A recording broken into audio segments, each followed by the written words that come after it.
राना जो बातें रोशन को बता रहा था, रोशन को वो बातें हजम नहीं हो रही थी। उसकी आंखों में गुस्सा तो था, लेकिन साथ के साथ आंसू भी बह रहे थे, क्योंकि जो भी बातें राना उसको बता रहा था वो किसी अनहोनी की तरफ इशारा कर रही थी। रात का समय हो चुका था और तेज बारिश हो रही थी। पहाड़ों में वैसे भी बारिश होते ही ठंड बढ़ जाती है, लेकिन उस कमरे में ठंड बढ़ नहीं रही थी, बल्कि उस कमरे में जो बातें हो रही थी उससे कुछ तल्खी ही बढ़ रही थी। अचानक से दरवाज़ा तेज से खटकना शुरू हो जाता है और आवाज़ आती है, भैया जल्दी से दरवाज़ा खोलिए, बारिश काफ़ी तेज़ हो रही है। जैसे ही ये बात सुनता है रोशन, उसके चेहरे पर एक मुस्कुराहट आ जाती है और जल्दी से उठ के बढ़ने की कोशिश करता है दरवाजे की तरफ, लेकिन राना उसकी बाजू को पकड़ लेता है। नहीं साहब, नहीं, ना जाइएगा, ये आपका भाई नहीं है। वो गुस्से में कहता है, अरे तुझे आवाज़ सुनाई नहीं दे रही? मेरा भाई है ये। अरे ये अभिजीत है। नहीं नहीं, ये अभिजीत नहीं हो सकता, आपका भाई नहीं है ये। अब दोनों में तलक कलामी हो चुकी थी शुरू। शायद यही चाहता था जो बाहर खड़ा था। क्या दरवाज़ा खोल दिया जाता है? क्या मौत को रास्ता दे दिया जाता है? सुनेंगे इसी किस्से में, लेकिन शुरू करने से पहले नए व्यूअर सब्सक्राइब कर दीजिएगा, साथ के साथ ही लाइक करना सब मत भूलिएगा, हाइप करना मत भूलिएगा, और किस्सा अच्छा लगे तो कमेंट बॉक्स में अपने विचार जरूर व्यक्त कीजिए। ना भी अच्छा लगे तब भी फीडबैक जरूर दीजिएगा। अब ये रोशन और अभिजीत, दो भाई, दोनों भाई दिल्ली के एक फैक्ट्री में काम कर रहे थे। काफ़ी समय से ये काम कर रहे थे, हालांकि तनख्वाह इनकी ठीक ठाक ही थी। दोनों अनाथ, इनका कोई और सहारा कोई नहीं। जो रोशन है वो तो काफ़ी अच्छा पढ़ा हुआ था, एमए की हुई थी, लेकिन उसको उसके मुताबिक नौकरी मिल ना सकी। वहीं दूसरी ओर अभिजीत का कभी ध्यान पढ़ाई की तरफ रहा ही नहीं। काफ़ी कोशिश की रोशन ने कि अपना पेट काट कर अपने भाई की पढ़ाई में लगाया जाए, लेकिन वो नहीं पढ़ सका, तो वो भी फैक्ट्री में काम कर रहा था। या यूँ कहें कि वो फैक्ट्री में काम करना रोशन की तो मजबूरी थी, लेकिन अभिजीत के लिए तो वो एक लग्जरी थी कि भाई कम पढ़ा लिखा होने के बावजूद एक फैक्ट्री में नौकरी मिल गई। कहते हैं ना कि जब हम किसी के साथ अच्छे ताल्लुक रखते हैं, ये सोच के कि हमें उससे कोई फ़ायदा नहीं होगा या हम उससे फ़ायदा कोई ना उठाएंगे, अगर हमारी सोच ऐसी हो तो कभी ना कोई वो ताल्लुक जो होता है वो फ़ायदा दे ही जाता है। हालांकि उसका रिज़ल्ट कैसा भी हो वो तो हमारी किस्मत, हमारे जो काम होते हैं उन पर निर्भर करता है, लेकिन कोई ना कोई तो फ़ायदा मिलता ही है। अब एक बार फैक्ट्री में कोई तंगी आ जाती है तो छंटनी शुरू हो जाती है। उस छंटनी में इन दोनों भाइयों का नाम भी था। इन दोनों के चेहरे उतर जाते हैं, इनको कुछ समय दिया जाता है और उस समय दौरान ये कोई भी और दूसरी जगह पर नौकरी पाने में असमर्थ हो जाते हैं। अब बेहद परेशान थे। जैसे मैंने कहा, ताल्लुकात। जो उस फैक्ट्री के सिक्योरिटी गार्ड थे, बुजुर्ग हो चुके थे वो, और वो भी इनकी तरह अनाथ ही थे। मतलब वाइफ की डेथ हो चुकी थी, बच्चा कोई था नहीं, और बुजुर्ग थे तो माता पिता का होना मुश्किल ही था। जो बाकी रिश्तेदार थे वो भी अब तितर बितर हो चुके थे, कोई भी इनके साथ वास्ता नहीं रखता था। इसलिए फिर मतलब कह सकते हैं कि थोड़ी सिमिलैरिटी थी कि ये भी बेचारे अनाथ थे और एक अच्छा इनका बॉन्ड था। अब जब सिक्योरिटी गार्ड को पता लगता है इसके बारे में तो वो भी दुखी हो जाते हैं कि भाई बात तो गलत हुई है, अब क्या करोगे, कहाँ जाओगे। लेकिन कहीं भी इनकी नौकरी नहीं लग रही थी और अब तो शायद इनको खाने के लाले भी पड़ने वाले थे। लेकिन सिक्योरिटी गार्ड कहते हैं कि एक रास्ता है, अगर तुम कर सको तो। ये कहते हैं, बताइए। कहते हैं, अभी दिल्ली छोड़ सकते हो? वो कहते हैं कि दिल्ली हमारे कभी रही नहीं, हम तो दिल्ली काम करने आए थे, अगर कहीं और काम मिल जाता तो हम दिल्ली छोड़ देंगे। नहीं, छोड़ने का मतलब ये है किसी और शहर में नहीं, किसी गांव में जा सकते हो। बाबा साफ साफ बोलिए ना, क्या कहना चाहते हैं आप? बेटा, मेरा गांव उत्तराखंड का एक गांव है। वो गांव के पास एक स्कूल है, अच्छा स्कूल है।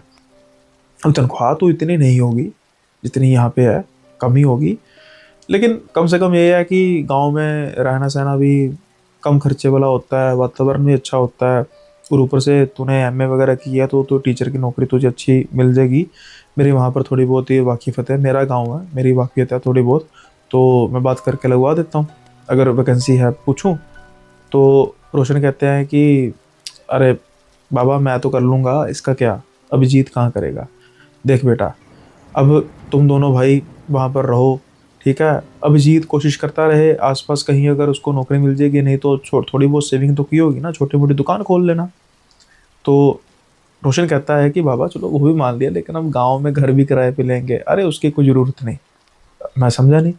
अरे बेटा, मेरा घर है, बंद रहता है। अब मैं तो वापस जाने से रहा, शायद अब मेरी अस्थियां ही जाएंगी वहाँ पर। तो मैं ये घर तुम्हें देता हूँ रहने के लिए, तुम चाबी लो, घर को साफ सफाई अच्छे से करो, वहाँ पर ज़रूरत का सामान सब कुछ है, बेड वगैरह जो भी होना चाहिए, और जो होगा जिसकी ज़रूरत होगी वो धीरे धीरे बना लेना। तो तुम्हारा रहना फ्री हो गया। बाइक तुम्हारे पास है, बाइक से अपनी इधर उधर की सवारी करो, अगर कोई इसको ऐसा काम मिल जाए जहाँ पर बाइक की ज़रूरत हो तो तुम्हारे लिए तो बेहतर ही है ना। तो ये कहते हैं हाँ ये तो ठीक है, लेकिन पहले तो आप स्कूल में बात कीजिए। अब उसके बाद सिक्योरिटी गार्ड जो हैं वो सरपंच से बात करते हैं। वो जो स्कूल था वो उस गांव से कुछ अगर पैदल चल के बात करें तो 25 से 30 मिनट की दूरी पर था, अगर बाइक वगैरह पर जाना हो तो 10-15 मिनट की दूरी, ज़्यादा नहीं थी। पहाड़ी इलाका था इसलिए इतना डिफरेंस मैं कह रहा हूँ कि अगर बाइक पर भी जाते हैं तो। खैर 2 दिनों बाद रिस्पॉन्स मिल जाता है कि हाँ एक वैकेंसी तो है, और जिस तरीके से इनका रिज्यूमे था कि भाई पढ़ाई वगैरह में की है ऐसा है, तो इनको नौकरी तो मिल रही थी, लेकिन स्कूल वैसे बड़ा था लेकिन तनख्वाह कम थी। अब ये सारी कैलकुलेशन लगाते हैं कि भाई इस तनख्वाह में रहने का तो खर्चा ही ख़त्म हो गया, खाने पीने का सिक्योरिटी गार्ड बात कर लेते हैं कि भाई वो अपने कोई मित्र मुत्र है उनके साथ शुरू शुरू में तो कर देंगे, बाद में धीरे धीरे फिर अपना तुम सारा कर लेना। तो खाने का खर्चा भी काफ़ी कम हो गया। अरे भाई हम यहाँ पर दिल्ली में तो नेचुरली बात है कि इंसान महंगी चीज़ कोई भी हो, मतलब बाहर घूमने में निकले तो जेब खाली हो जाती है, तो ऐसा कुछ होगा नहीं। गांव का अच्छा सा वातावरण, थोड़ा सा सुकून में बिताएंगे, नहीं ठीक लगेगा तो भाई थोड़े बहुत सेविंग करेंगे, उसके बाद फिर कहीं और देख लेंगे। फिलहाल तो हमें यही है ना, रहने का कोई खर्चा नहीं मिल रहा तो बढ़ रहा वहाँ पे। अब ये सारा हिसाब बना लेते हैं, देखते हैं कि भाई इसका भी देख लेंगे कि अगर कोई नौकरी मिलती है, नहीं तो कुछ ना कुछ बात कर लूँगा स्कूल से मैं कि भाई कोई अगर और जॉब कोई मिल जाए तो ठीक है। अब सारा कुछ हो जाता है, इनकी नौकरी ख़त्म हो चुकी थी यहाँ पे और ये तैयारी कर रहे थे उस गांव में जाने की। सिक्योरिटी गार्ड जो थे वो जाने से पहले एक बात समझाते हैं कि बेटा एक चीज़ का ध्यान रखना और मेरी बात को ध्यान से सुनना, मुझसे तुमने दोबारा इसके बारे में ये नहीं पूछना कि आपने बात ये की क्यों। कहते पापा बोलिए क्या हुआ। जैसे ही उस गांव में अंधेरा छाएगा बाहर नहीं निकलना। क्यों हुआ बाबा। मैंने कहा ना सवाल नहीं पूछना। इनको लगता है कि भाई नौकरी मिल रही है, कहीं बाबा का माथा सटक गया तो फिर सब कुछ छीन लेंगे। हाँ ठीक है बाबा जैसा आप कहें। अब ये चल पड़ते हैं उस गांव की ओर। बेहद ही सुंदर गांव, पहाड़ियों में बसा हुआ। और स्कूल जाते हैं, स्कूल जाके प्रिंसिपल से बात करते हैं। प्रिंसिपल फॉर्मल इंटरव्यू पहले ही फ़ोन पर ले चुके थे, इनका कम्युनिकेशन स्किल वगैरह सब कुछ इनको ठीक लगता है, तनख्वाह की बात हो चुकी थी, फॉर्मल ज्वाइनिंग इनकी हो जाती है। अब किस्मत इतनी अच्छी थी कि जब ये सरपंच से बात करते हैं पहले दिन जब होता है, जिस दिन यानी कि स्कूल ज्वाइन करने से एक दिन पहले, तो सरपंच कहता है कि यार बेटा यहाँ से ना कुछ 1 घंटे की दूरी पर अगर बाइक पर जाते हो तो एक पानी की फैक्ट्री है, तो मेरे जान पहचान में है वहाँ पर, तो अगर कहे तो मैं बात करके देखूँ, ये कर लेगा। तो वो कहते हैं भाई देखो काम का देख लेते हैं, काम कैसा होगा बात करते हैं। और ये उनको फैक्ट्री में उसी दिन बुलाते हैं और खुशकिस्मती से उसी दिन इनकी नौकरी भी लग जाती है। अब दोनों भाइयों की नौकरी भी लग गई, पैसा भी बचेगा, घर का कोई खर्चा नहीं। ये हो जाते हैं बहुत खुश कि भाई ये तो हमारी किस्मत ही पलट गई। इतनी हसीन वादियों में, खुले वातावरण में, दिल्ली की प्रदूषित हवा से बाहर निकले, उम्र बढ़ जाएगी शायद। सोच अच्छी थी लेकिन किस्मत वो नहीं करती जो हम सोचते हैं, किस्मत वो करती है जो हमने बिल्कुल नहीं सोचा होता। तकरीबन हर बार ऐसा ही होता है। अब ये पहली रात इनको खाना वगैरह सरपंच जी की तरफ से दे दिया जाता है, काफ़ी अच्छा इनको महसूस होता है। कुछ लोग इनको मिलने भी आते हैं, काफ़ी तारीफ़ करते हैं सिक्योरिटी गार्ड की कि बड़े अच्छे इंसान हैं, उनके साथ बड़ी हुई हुई पत्नी थी, बेचारी चल बसी, बच्चा कोई हुआ नहीं था, बेचारे अकेले हैं। लेकिन ये भी कहते हैं कि हम भी उनके बच्चों जैसे ही हैं, इसलिए तो देखो इन्होंने इतना हम पर ट्रस्ट किया है। घर की साफ सफाई कर चुके थे। अब अगले दिन इनका भाई, जो कि मैंने कहा कि फैक्ट्री का रास्ता तकरीबन 1 घंटे का था बाइक पर, अब बाइक उनको ही यूज़ करनी पड़नी थी। और इन्होंने कहा था भाई कोई बात नहीं, मैं पैदल चले जाऊँगा, क्योंकि 25-30 मिनट का रास्ता, कोई बात नहीं चल के चले जाऊँगा। अब पहले दिन जो स्कूल था वो इनका ठीक गया। स्टाफ रूम में सबसे मिलते हैं, सारे बड़े अच्छे टीचर थे। लेकिन एक चीज़ ये नोट करते हैं, जब छुट्टी हो रही थी, बच्चों से भी ज़्यादा जो टीचर थे वो लग रहे थे जाने में इंटरेस्टेड। अब 2 टीचर थे जिनको ये सुन रहे थे, अरे जल्दी भाई जल्दी चल, जल्दी जल्दी स्कूल को खाली करें, जितनी जल्दी कर। अब ये सोच रहे थे कि भाई क्यों इतनी जल्दी स्कूल को खाली करना, क्या दिक्कत है। तो ज़्यादा भी पहले दिन बात कर नहीं सकते थे। खैर इन्हें नेचर स्कूल आती है, ये सोचते हैं कि भाई घर में जाते जाते आधा घंटा लग जाएगा, यहीं से फारिग होकर जाते हैं। ये अपनी नेचर स्कूल चले जाते हैं, फ्लश में चले जाते हैं, और तकरीबन कुछ 15-20 मिनट बाद आते हैं। अब जब 15-20 मिनट बाद बाहर आते हैं तो सारे स्कूल में पिन ड्रॉप साइलेंस, सारा स्कूल खाली, स्टाफ का कोई भी मेंबर नहीं था। 15 मिनट के अंदर अंदर, नहीं तो स्टाफ आधा या पौना घंटा लेट जाते हैं, लेकिन मानो जैसे कि बिल्कुल ही सुनसान, यहाँ पर कभी कोई स्कूल लगा ही ना हो।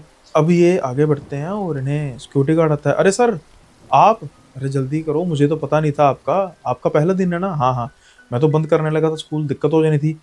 अरे भाई ये स्कूल को इतनी जल्दी खाली क्यों हो गया। अरे सर आप आ जाए ना, मैं आपको बाद में बताता हूँ, लेकिन एक चीज़ का ध्यान रखना है, जैसे ही छुट्टी होगी साथ के साथ ही स्टाफ के आपने निकल जाना है, प्लीज़ आप देर ना रखो, यहाँ पर रूल नहीं है। अब ये पूछते हैं कि इस रूल की वजह, सर प्लीज़ अभी फ़िलहाल के लिए स्कूल से बाहर निकलिए। अब जब ये स्कूल से बाहर निकलते हैं तो उसके बाद फिर ये अपने रास्ते, इनका दूसरा रास्ता था, ये अपने रास्ते। रास्ते में ये सोचते जाते हैं कि भाई इतनी जल्दी क्यों स्कूल खाली कर रहे हैं।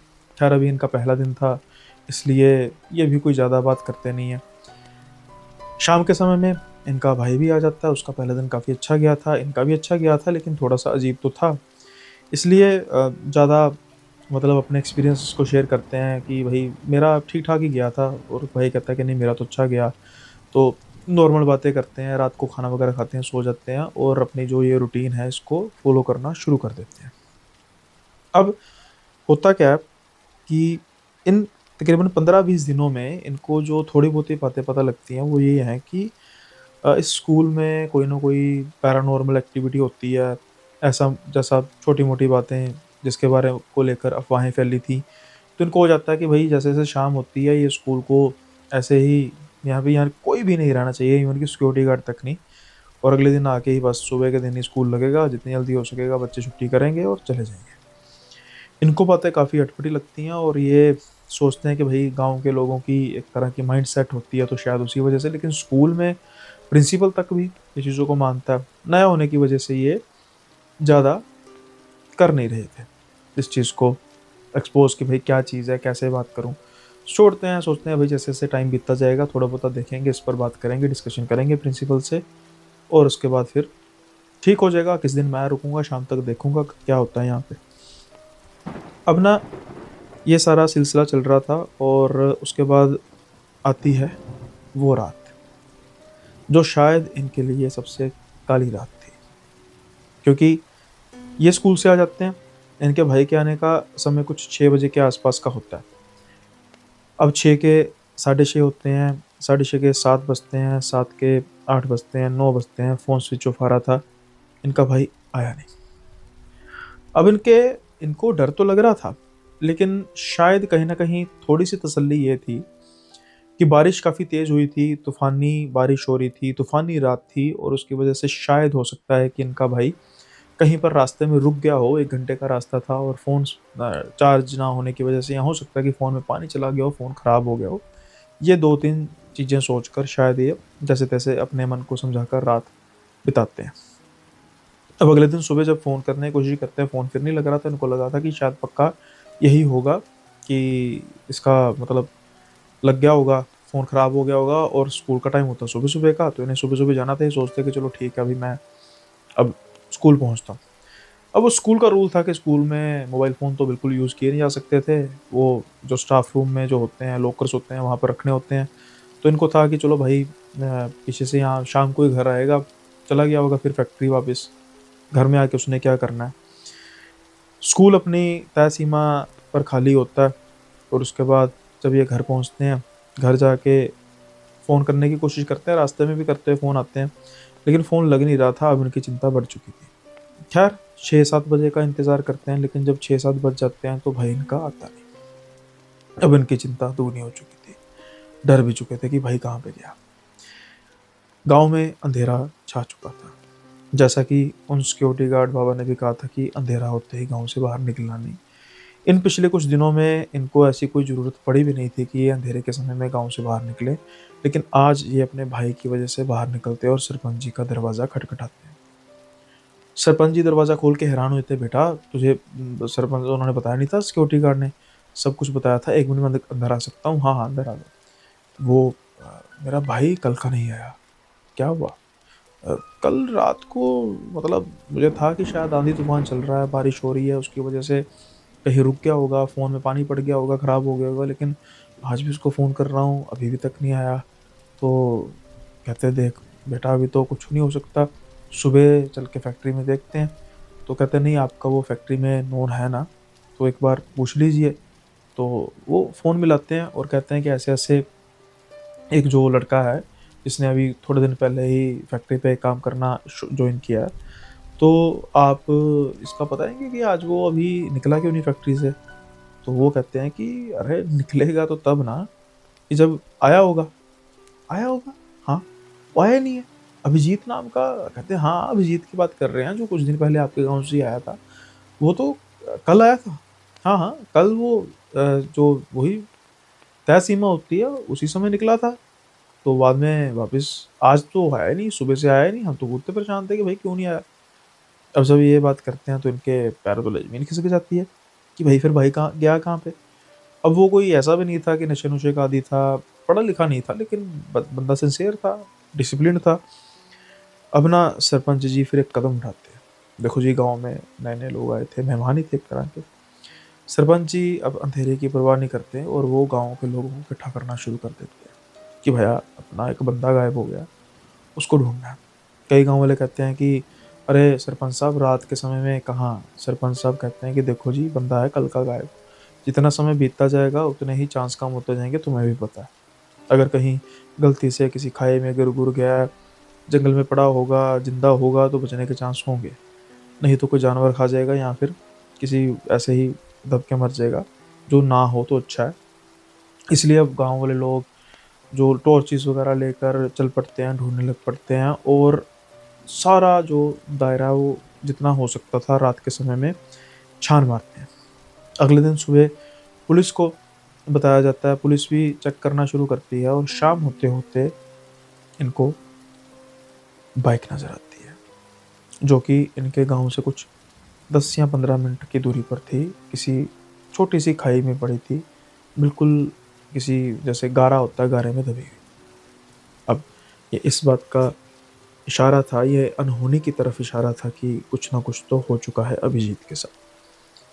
अब इनके भाई बिल्कुल डर चुके थे और उनकी तो बस चट्टी-पिट्टी गुल हो चुकी थी। आँखों में आँसू थे क्योंकि लोग कह रहे थे कि देखो जी इस दायरे के आस-पास हमने देखा है, हमें नहीं मिला। तो ऐसा तो नहीं कि कोई छोटी-मोटी लैंडस्लाइड हुई है और वो बेचारा उसी लैंडस्लाइड के अंदर धँस गया। अगर तो ऐसा है, फिर तो आप भूल जाओ। दूसरी बात ये है कि कोई जानवर जो होगा वो इतनी बड़ी बॉडी को उठाकर नहीं लेके जाएगा। तो निश्चित तौर पर यही हुआ। अब इनकी आँखों से आँसू नहीं रुक रहे थे। ये अपने आप को समझाने की कोशिश कर रहे थे कि नहीं, नहीं, नहीं हो सकता मेरा भाई ऐसे नहीं मर सकता, ऐसे नहीं मर सकता। लेकिन जो सच्चाई थी सबके सामने थी। धीरे-धीरे लोग अफ़सोस करते हुए छँटते जा रहे थे और अगले दिन ये सुबह आते हैं स्कूल अपने प्रिंसिपल को इन्फॉर्म करने कि मेरा भाई लापता हो गया है और ऐसे-ऐसे जो सर्कमस्टेंसेस हैं वो इसी बात का इशारा कर रहे हैं कि वो बेचारा नहीं रहा। अब प्रिंसिपल उनको कहते हैं कि भाई बड़ा दुख हुआ, तुम ऐसा करो, तुम घर जाओ, कोई बात नहीं, रेस्ट करो, मतलब अपने आप को सेट करो, कोई तुम्हारे पैसा नहीं कटेगा, तुम्हारे कोई नहीं कटेगा, तुम जब ठीक महसूस करोगे तब आना, हम यही कर सकते हैं। अब जब ये वापस जा रहे होते हैं तो ये राणा जो होता है, सिक्योरिटी गार्ड होता है, वो पूछता है कि अरे सर, रोशन सर क्या हुआ? तो रोशन इनको सारी बात बताते हैं कि ये हुआ, बड़ा इनको दुख लगता सुनकर। तो कहते हैं अब ना, जब ये रोशन ये बात कर रहे थे तो बीच में नाम लेते हैं अभिजीत, एक दो बार अभिजीत का नाम लेते हैं। तो ये कहते हैं अभिजीत मतलब आपका भाई? हाँ मेरा भाई। आपका भाई है वो? आप जानते हो उसे? नहीं नहीं, जानता नहीं हूँ, लेकिन एक्चुअली कल स्कूल में जब सफाई हो रही थी तो सफाई कर्मी ने मुझे एक आईडी कार्ड दिया था। ID card? हाँ, एक मिनट मैं दिखाता हूँ। वो अपने कैबिन में जाता है, कैबिन में वो जो अभिजीत का आईडी कार्ड था वो दिखाता है। अब जब वो आईडी कार्ड देखते हैं, हक्के बक्के रह जाते हैं, अरे ये तो मेरे भाई का आईडी कार्ड है जो फैक्ट्री में लगा है, उन्होंने तो आईडी कार्ड बनाया था, ये तुम्हारे पास कैसे आया? तो राणा कहता है कि साहब जी, ये स्कूल के पिछले गलियारे की तरफ पड़ा हुआ था, और जिस कमरे के पास ये पड़ा हुआ था ना, वहाँ पर ये होना नहीं चाहिए था। मुझे तो कुछ और ही अंदेशा लग रहा है। तो ये कहता है कि मैं समझा नहीं। आप ऐसा करना साहब, आपको मेरे घर पे आना शाम को। अरे नहीं भाई, मुझे अब बता, अब सब सच सच बता, मेरा भाई, आपके भाई के बारे में क्या कहा गया है साहब? कि वो लैंडस्लाइड में ख़त्म हो गया। आप यही समझिए, इससे बढ़कर कुछ नहीं है। लेकिन कुछ और चीज़ें हैं जो मैं अभी आपसे बात नहीं कर सकता, मेरी नौकरी का सवाल है, प्लीज़। खैर, अब शाम होने का इंतज़ार था, घर का एड्रेस बताते हैं। ये अपने घर नहीं जाते, ये आसपास ही बस अपने आप को दिलासा देने के लिए उस जगह पर दोबारा जाते हैं जहाँ पर बाइक मिली थी, और आसपास ढूंढने की कोशिश करते हैं, लेकिन उसका कोई भी नामो निशान नहीं मिल रहा था। शाम हो चुकी थी, अंधेरा होने को था, और अब ये जाते हैं राणा के गाँव। राणा के गाँव जब जाते हैं, दरवाज़ा खटखटाते हैं, राणा दरवाज़ा खोलकर फटाफट दरवाज़ा बंद कर लेता है। अब राणा जो बात इनको बतानी शुरू करता है, वो बात इनको हजम नहीं हो रही थी, लेकिन कुछ ही समय बाद कुछ ऐसा हो जाता है कि सारे का सारा पासा ही पलट जाता है। वो बात क्या थी? राणा कहता है कि आपके भाई का आईडी कार्ड इस जगह पे मिलना, खास तौर के स्कूल के उस पुराने कमरे के पास मिलना, सही इशारा नहीं है साहब। कहते हैं मैं समझा नहीं। कहते देखिए, मैं आपको कोई झूठी तसल्ली नहीं दूंगा। पहली बात तो आप ये मान के चलिए कि आपका भाई अभिजीत नहीं है इस दुनिया में। अब जैसे ही ये बात करते हैं, एक तरह से फिर जो जख्म है वो उकेरे जाते हैं, और इनकी आंखों से आंसू के झरने बहने शुरू हो जाते हैं। थोड़ी देर तक तसल्ली देते हैं, दिलासा देते हैं, चाय वगैरह बना कर देते हैं, और उसके बाद कहते हैं कि अब मैं जो आपको बताने जा रहा हूँ, आपने कहा था ना कि ये स्कूल का क्या रूल है कि भाई जितने भी मतलब छुट्टी होगी तो उसके बाद फिर स्कूल जल्दी से जल्दी खाली होगा। जो भी मैं आपको बताने जा रहा हूँ वो सब सच है, आप इस चीज़ को मानिए। और मैं ये नहीं कह रहा हूँ कि मानिए, लेकिन आपके भाई का यहाँ पर आईडी कार्ड होना नहीं चाहिए था, और अगर यहाँ पर आईडी कार्ड है, मिला है यहाँ पर, वो इस बात की तरफ इशारा करता है कि आपका भाई जो है वो लैंडस्लाइड में नहीं मरा, तो आपका भाई शिकार हो गया। शिकार? किस चीज़ का? उस तांत्रिक के प्रेत का। अरे यार, क्या बात कर रहे हो तुम? बच्चों की आत्माओं का? अरे यार, क्या क्या बेहुदा बातें कर रहे हो? तो फिर मैं बात ना करूं? यार, ये बातें करने के लिए नहीं मैं है, मैं मेरे भाई की मदद कर सकते हो, अगर वो कहीं पर भी जिंदा होने के चांस है तुम बताओ। अगर उसका आईडी कार्ड स्कूल में मिला है तो फिर कहने का मतलब है कि वो स्कूल में आया है, जो कि उसे नहीं आना चाहिए था। राणा ये कहता है। क्यों नहीं आना चाहिए था यार? क्या ये स्कूल में है? अब मैं आपको सिलसिलेवार सारी बात बताता हूँ। जो ये स्कूल है, आज जो ये स्कूल की आप इमारत देख रहे हैं, पहले भी कभी इसी जगह पर एक स्कूल हुआ करता था। आज से काफ़ी साल पहले, आज़ादी से पहले। छोटा था, इतना बड़ा नहीं था, लेकिन स्कूल था। अब क्या होता है कि स्कूल में छुट्टी होती है, लेकिन कुछ बच्चे जो होते हैं वो खेल-कूद में बिज़ी रहते हैं, वो स्कूल छोड़ते नहीं हैं। और कहा जाता है कि उसी दोपहर स्कूल में आग लग जाती है। आग इतनी जल्दी से, तेज़ी से फैलती है क्योंकि स्कूल का काफ़ी हिस्सा लकड़ी से बना हुआ था, और स्कूल जलकर राख हो जाता है। उस स्कूल में बच्चों की मौतें होती हैं, ये तो नोटेड है, लिखा हुआ है। लेकिन इसके अलावा बहुत कुछ होता है। क्या होता है?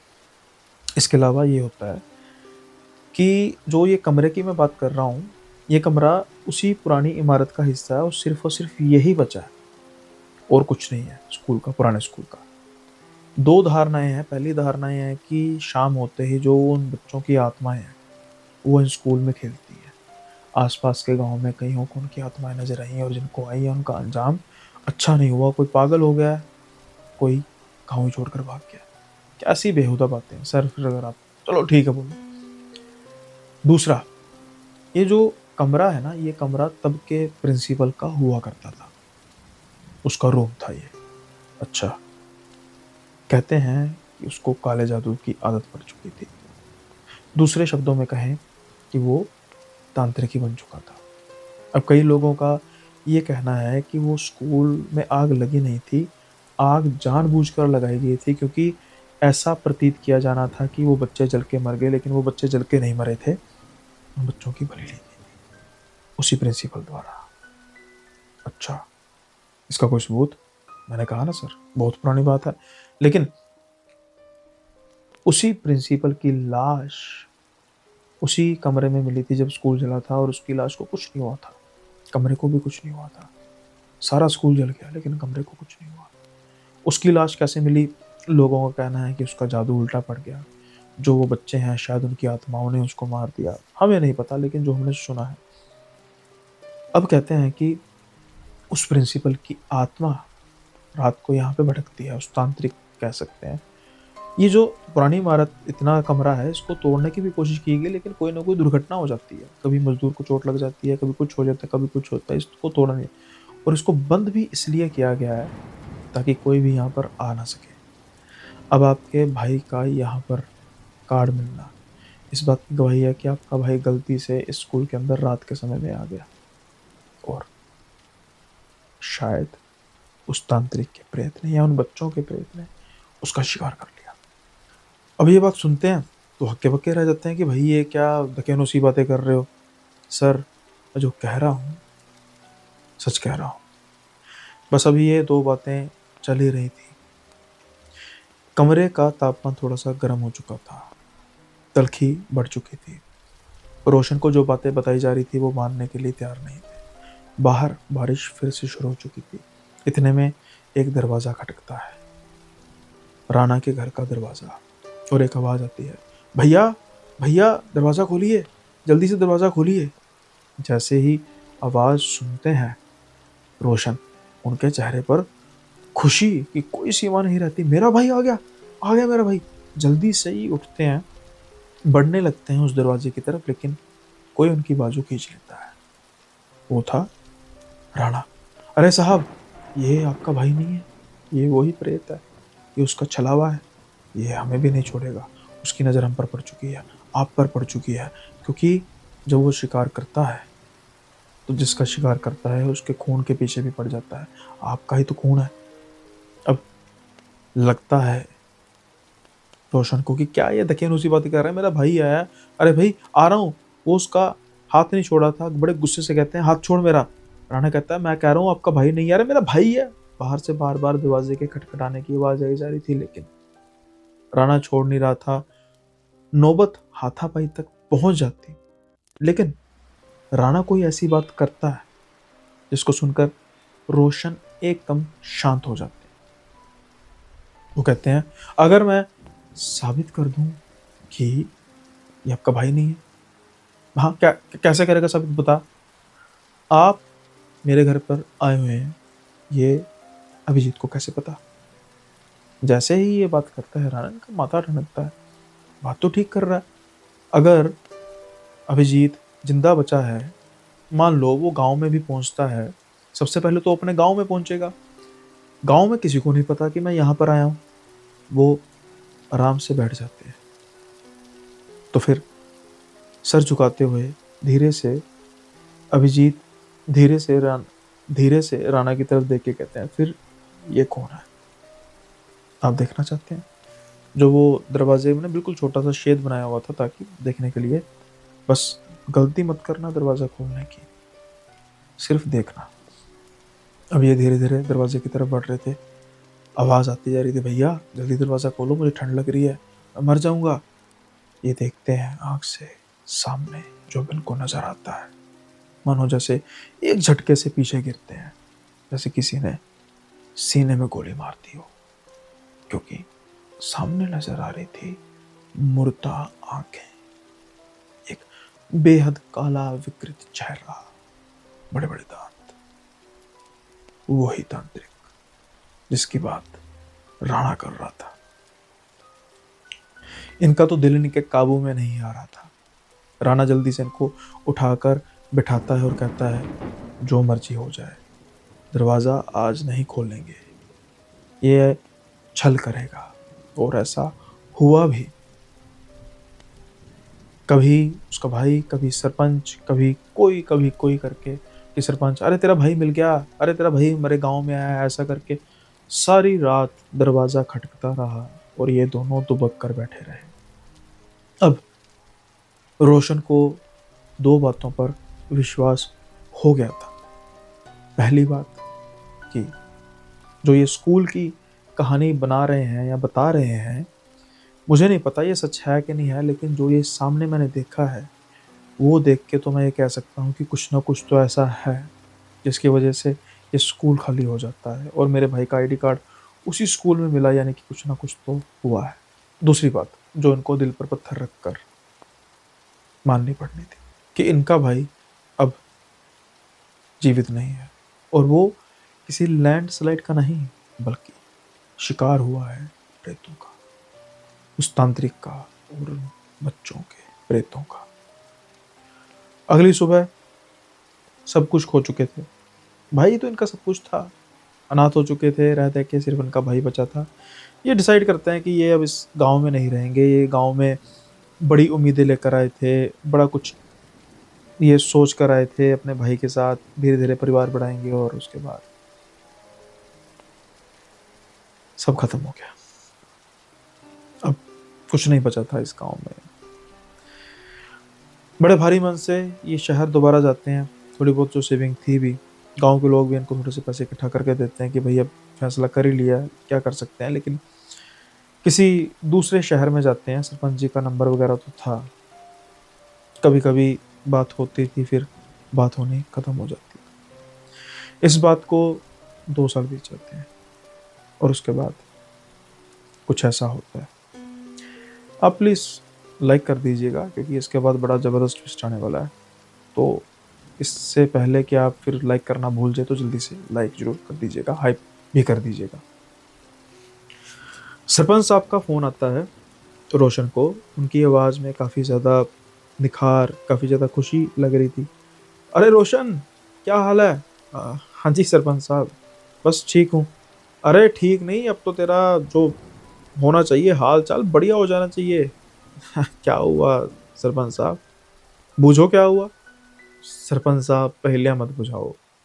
अरे भाई, जो तू लोग अपनी माशूका की याद में देवदास बनते हैं, तू अपने भाई की याद में देवदास बना है। छोड़ दे देवदास बनना, क्योंकि जिसको तूने खोया था वो मिल गया है। अब इनकी आंखों में चमक आ जाती। मिल गया? अभिजीत? हाँ सच में जिंदा। अरे जिंदा भाई, जिंदा, बिल्कुल जिंदा, हट्टा कट्टा ठीक ठाक। अरे हट्टा कट्टा तो नहीं मैं कह सकता, लेकिन ठीक ठाक जिंदा है। ठीक हो जाएगा, कर देंगे। तू जल्दी से गाँव आ। अरे कैसे मिला? अरे मैं कह रहा हूँ ना, भाग जल्दी से गाँव पहुंच। तब तो इनके पैरों में मानो जैसे रॉकेट लग चुके थे। ये कोई गाड़ी बस नहीं करते, ये करते हैं सीधा टैक्सी कि भाई जल्दी से जल्दी मुझे पहुंचा। और जब पहुंचते हैं अपने भाई अभिजीत को देखते हैं, कस के गले लगा देते हैं। अभिजीत अभी पहचान नहीं पा रहा था, मानो वो याददाश्त खो चुका था, लेकिन हल्का हल्का तो शायद उसको याद था क्योंकि उसकी आंखों में से भी आंसू बह रहे थे। लंबी लंबी दाढ़ी, लंबे लंबे बाल हुए थे। अब क्या होता है कि पुलिस वालों को ये मिला था, या यूँ करे पुलिस वालों को नहीं मिला था, उस एरिया से काफ़ी दूर, तकरीबन 150 से 200 किलोमीटर दूर की बात है, कि एक ग्रुप था जो जंगल में कैंपिंग कर रहा था।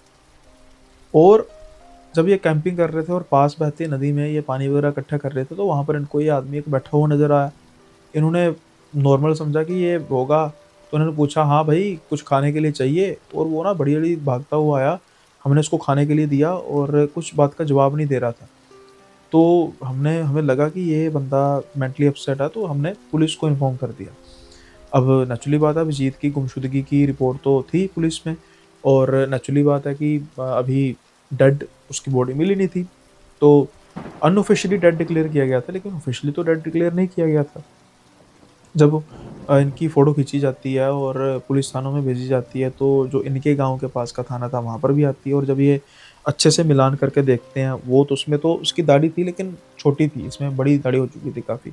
तो इनको लगती है, मिलती-जुलती लगती है। तो जब करते हैं, सरपंच साहब से कहते हैं कि देखो ज़रा ध्यान से देखते हैं, पहचान जाते हैं कि भई ये तो वो ही है, गाँव के लोग शक्लों को नहीं भूलते। अब उसके बाद जब इनको लेकर आया जाता है, मेडिकल कराया जाता है, कुछ छोटे-मोटे घाव थे लेकिन बचाव था। अब क्या होता है कि धीरे-धीरे रिकवरी होनी शुरू हो जाती है। डिसाइड करते हैं रोशन भी वो इसी गाँव में रहेंगे, यहाँ पर जितनी जल्दी इसकी रिकवरी हो पाएगी, शहर में नहीं हो पाएगी, क्योंकि मेडिटेशन या उस तरीके से। हालाँकि फिर भी इस चीज़ को तकरीबन-तकरीबन 1 साल लग जाता है, और इन द मीन टाइम जो ये थे रोशन, ये उसी स्कूल में दोबारा जॉइन कर लेते हैं और ध्यान रखते हैं कि दोपहर होते ही जैसे छुट्टी होगी बच्चों की निकल जाए।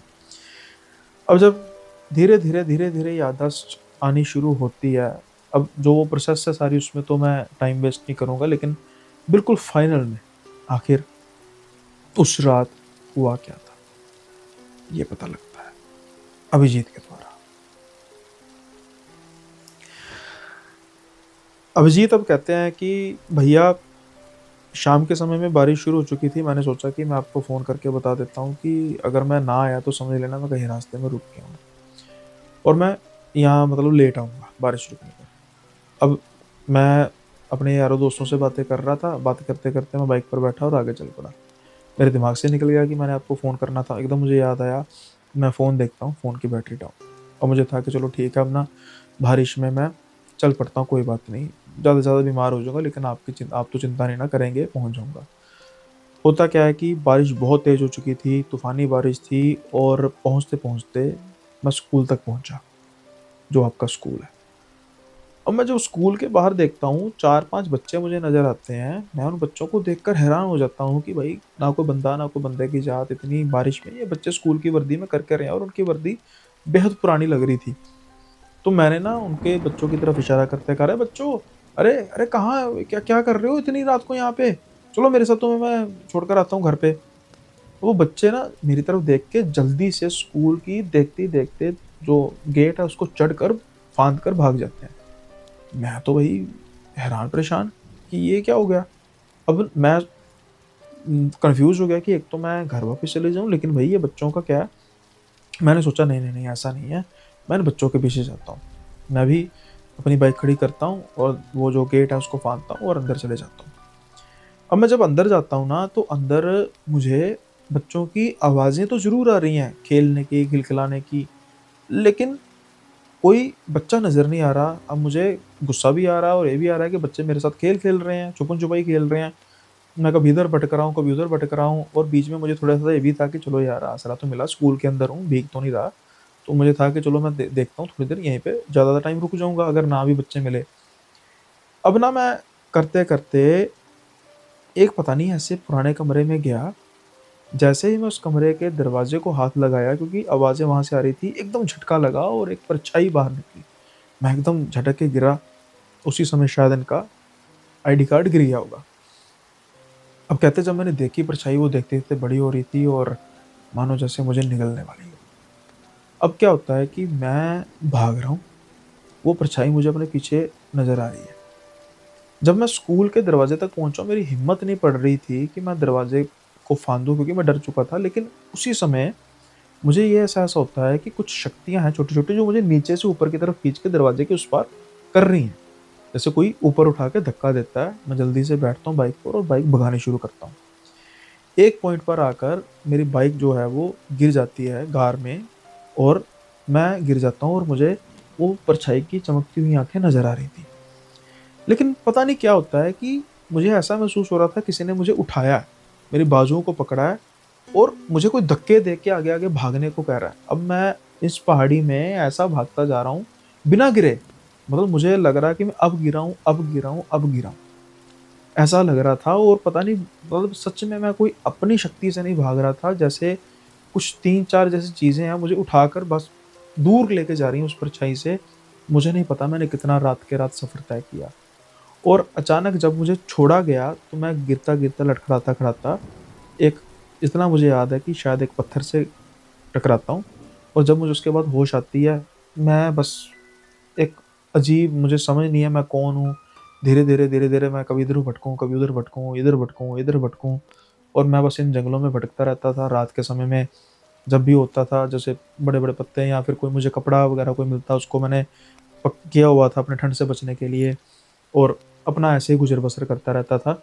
लेकिन इस दौरान कई बार मुझे बाघ नज़र आए, कई बार मुझे चीते नज़र आए और जब भी कुछ ऐसा होता, कोई ऐसी शक्ति थी, जो मुझे उनसे किसी तरीके से बचा लेती थी। जो मेरे शरीर में चलने की हिम्मत नहीं होती, मैं जल्दी से पेड़ पर बैठ जाता और पता नहीं सर्दी-गर्मी मेरी कैसे निकल रही थी, मुझे सच में नहीं पता। ये सब कुछ अभिजीत बता रहा था और जब ये सब कुछ बात चल रही थी, तो गाँव वाले शायद समझ रहे थे कि आखिर में हुआ क्या है। शायद उनकी धारणा कुछ गलत थी, बच्चों को लेकर। क्योंकि वो समझते थे कि बच्चों के प्रेत हैं जो रात के समय में तांडव करते हैं, रात के समय में गाँव से निकलना दुश्वार कर देते हैं, लेकिन नहीं, बच्चों के प्रेत नहीं थे। उनकी बेचारों की शुद्ध आत्माएँ थीं और शायद अभिजीत को भी उन्हीं आत्माओं ने उसी दरिंदे से बचाया। जो ये कह रहे थे कि मुझे नहीं पता मैं इतनी-इतनी पहाड़ियाँ कैसे रातों-रात कवर कर गया, किसी इंसान के बस का काम नहीं है और वो बच्चों की आत्माएँ अभिजीत की सुरक्षा करती रहीं। पत्थर से टकराने की वजह से इनकी याददाश्त शायद चली गई, लेकिन उसके बावजूद जैसे कहा कि जानवरों से सबसे इनको बचाती रही। कारण कि शायद उन बच्चों की आत्माओं को देखकर उनको चिंता हुई, तब तो इनके लिए तो वो बच्चे ही थे और उन्होंने कोशिश की उनको अपने साथ लेकर जाने की, लेकिन 2 साल से वो बच्चे उनके प्रेत ना कहें उनकी आत्माएँ शुद्ध आत्माएँ उनको बचा रही थी। बेहद अजीब। लेकिन सबसे बेहतरीन बात थी कि रोशन को उसका भाई वापस मिल चुका था। अभिजीत को उसका भाई वापस मिल चुका था। जो एक मन पर भार लेकर गए थे इस गाँव से, अब वो खत्म हो चुका था। आज भी अभिजीत और रोशन उसी गाँव में रहते हैं। रोशन उसी स्कूल में पढ़ाई कराते हैं। अभिजीत उसी फैक्ट्री में वापस चले गए हैं, लेकिन इस बात का ध्यान ज़रूर रखते हैं कि शाम होते ही गाँव आराम से आओ। अगर किसी कारण से फैक्ट्री में देर हो गई, तो वो वहीं रहते हैं फैक्ट्री में।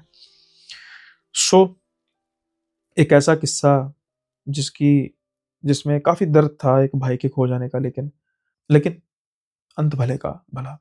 सो उम्मीद करता हूँ कि आपको आज का किस्सा भी बेहद पसंद आया होगा। पसंद आया तो लाइक, शेयर, सब्सक्राइब दबा के कीजिएगा।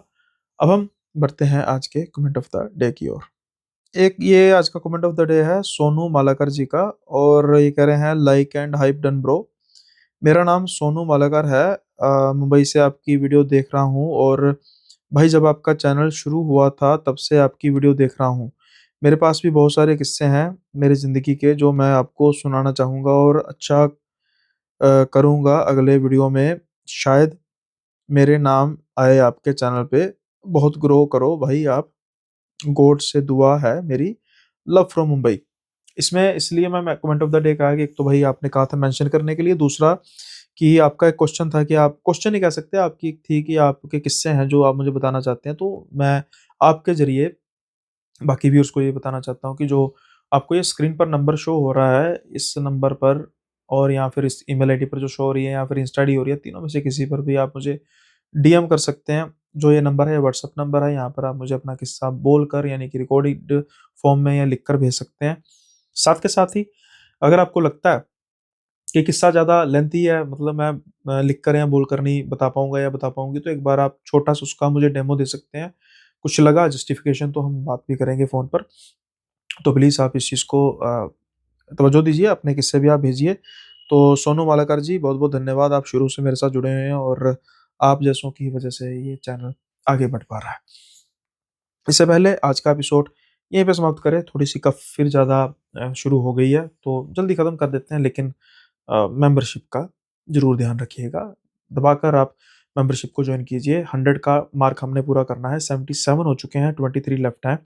तो तादाद को जल्दी बढ़ाइए और मैं और भी फिर जल्दी से जल्दी किस्से लेकर आऊँगा, जो कि नॉर्मल आपको सुनने को नहीं मिलेंगे, जो सिर्फ़ और सिर्फ़ मेंबरशिप ओनली में सुनने को मिलेंगे। तो आप समझ सकते हैं कि भई वो किस्से जो सारे यूट्यूब में, मतलब जो मुझे सुनना पसंद करते हैं, उनको सिर्फ़ और सिर्फ़ ₹29 मात्र ₹29 पर मंथ, ₹1 से भी कम पर डे में सुनने को मिलेंगे।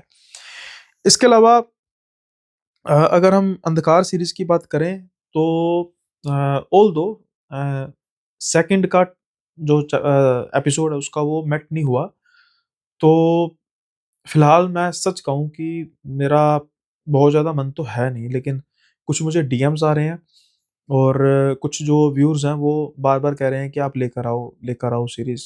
तो ऑल्दो मैं शायद एटलीस्ट एक चैप्टर तो लाने की सोच रहा हूँ, जो तीसरा चैप्टर है, एक खौफनाक नाइट ड्यूटी। और ये सच में बड़ा बेहद ही डरावना एपिसोड है, क्योंकि इसमें हॉस्पिटल में देखिए, अगर आप होता है हॉस्पिटल में जब बहुत बड़ा स्टाफ हो और सारे स्टाफ के साथ एक ही समय पर ऐसी घटनाएँ घटें, तो फिर सुनने का मज़ा ही अलग होता है।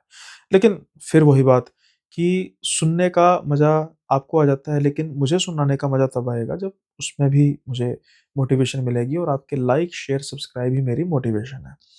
तो उसका भी टारगेट 600 का ही होगा, और ये सैटरडे को मेरी कोशिश होगी मैं इसको करूँ, सो दैट कि चलो संडे वाला, जैसे प्रीत जी ने कहा था कि संडे की वज़ह से हो सकता है लोगों ने ना सुना हो, तो हो सकता है मैं सैटरडे को एक बार करके देख लेता हूँ अपलोड, देखते हैं क्या रिस्पॉन्स आता है।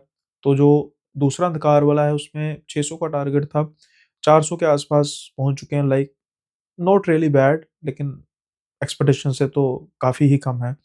वहीं दूसरी ओर एक पॉज़िटिव पॉइंट मैं इसलिए कह रहा हूँ, इसको तीसरे एपिसोड को लाने का, कि जो पहला एपिसोड था उसमें 500 की रिक्वायरमेंट थी और वहाँ पर तो 650-700 तक पहुँच चले हैं।